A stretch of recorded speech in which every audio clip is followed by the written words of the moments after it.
Well, before we go, we had the National Senator Matt Canavan on the show last Thursday. If you missed the interview, I urge you to go to adh.tv, click the Watch Now button, and you'll find last Thursday's episode there. It is a must-watch. He crossed to us from a paddock in Ayr, North Queensland. There he is. This bloke can speak on just about anything, and unlike many in the Parliament, he doesn't require notes.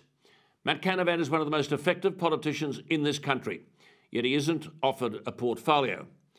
In the public arena, he's one of the few willing to argue the case against net zero. He calls it madness on stilts.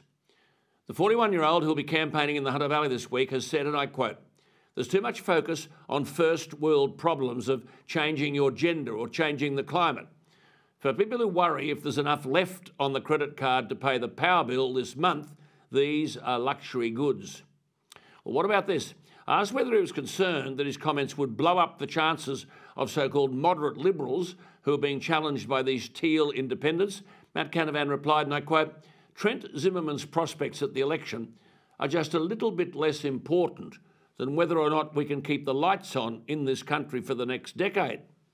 Unquote. He went on, "I didn't get into politics to get jobs for people in my own political party, people who wear blue shirts. I did it to create jobs in regional areas, to protect our country and fight for things I believe in." Unquote. I can hear the public cheering.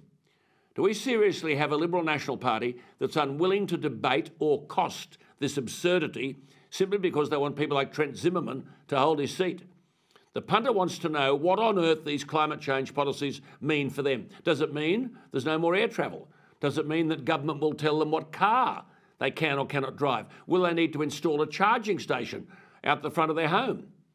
People like Trent Zimmerman, who's on over 210,000 as a federal backbench MP, wouldn't need to sacrifice a thing if net zero targets were aggressively pursued. But the people in regional Australia will sure as hell know about it.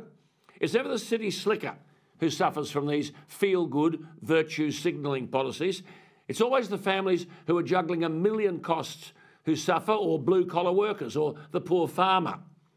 As Senator Canavan summed it up, the Coalition has, quote, "fought elections on this stuff. We have fought against radical climate change activism and carbon taxes and won every time," unquote.